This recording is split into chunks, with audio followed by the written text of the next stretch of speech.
የሐዋርያው የቅዱስ ጳውሎስ መልእክት ወደ ዕብራውያን። አብርሃምም እግዚአብሔር በፈተነው ጊዜ ልጁን ይስሐቅን ይሰዋ ዘንድ በእምነት ወሰደው። በይስሐቅ ዘር ይጠራልሃል ብሎ ተስፋ ያናገረለትን አንድ ልጁን አቀረበው።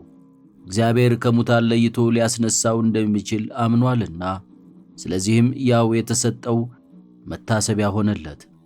ያገኙት ዘንድ ስላላቸው ነገር ይስሐቅ ያዕቆብንና ኤሳውን በእምነት ባረካቸው። የጌታችን ወንድም የሐዋርያው የቅዱስ ያዕቆብ መልእክት። አንተም እግዚአብሔር አንድ እንደሆነ ታምናለህ፣ መልካምም ታደርጋለህ። እንዲህስ አጋንንትም ያምናሉ ይንቀጠቀጣሉም። አንተ ሰነፍ ሰው፣ እምነት ያለ ምግባር የሞተች እንደሆነች ልታውቅ ትወዳለህን?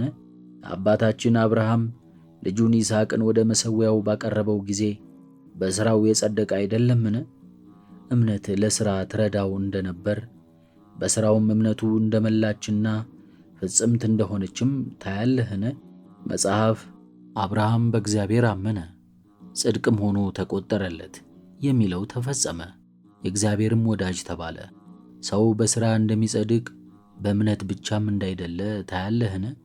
እንዲሁ ዘማይቱ ረዓብ ደግሞ ጉቦኞችን ተቀብላ በሌላ መንገድ ባወጣቻቸው ጊዜ በሥራ አልጸደቀችምን?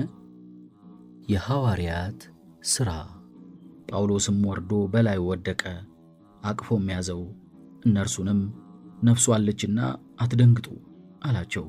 ከዚህም በኋላ ወደ ሰገነት ወጣ፣ ማዕዱንም ባርኮ በላ። እስኪነጋም ድረስ ብዙ ትምህርት አስተማራቸው። ከዚያም በኋላ ተነስቶ ሄደ። ብላቴናውንም ደህና ሆኖ ወሰዱት፣ እጅግም ደስ አላቸው።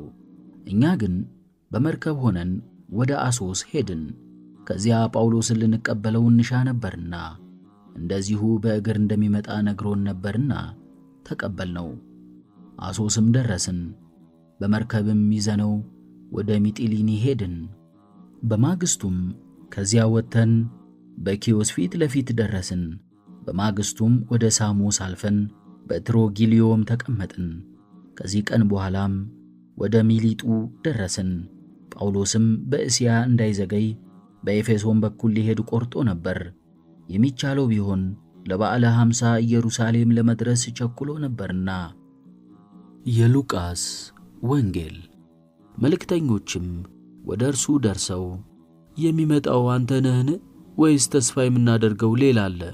ብሎ መጥምቁ ዮሐንስ ወደ አንተ ልኮናል አሉት። ያን ጊዜም ብዙዎቹን ከደዌያቸውና ከሕመማቸው ከክፉዎች አጋንንትም ፈወሳቸው።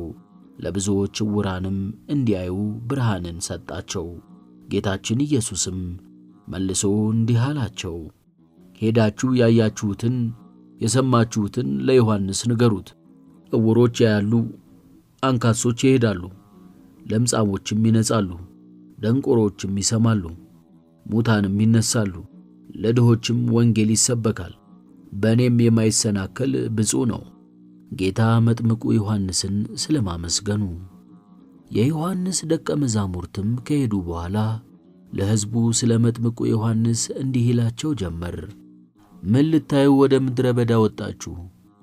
ከነፋስ የተነሣ የሚወዛወዝ ሸምበቆ ነውን? ወይንስ ምን ልታዩ ወጥታችኋል?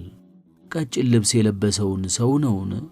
እነሆ በክብር ልብስ ያጌጡስ በነገሥታት ቤት አሉ። ወይስ ምን ልታዩ ወጥታችኋል? ነቢይን ነውን? አዎን እላችኋለሁ፣ ከነቢይም ይበልጣል።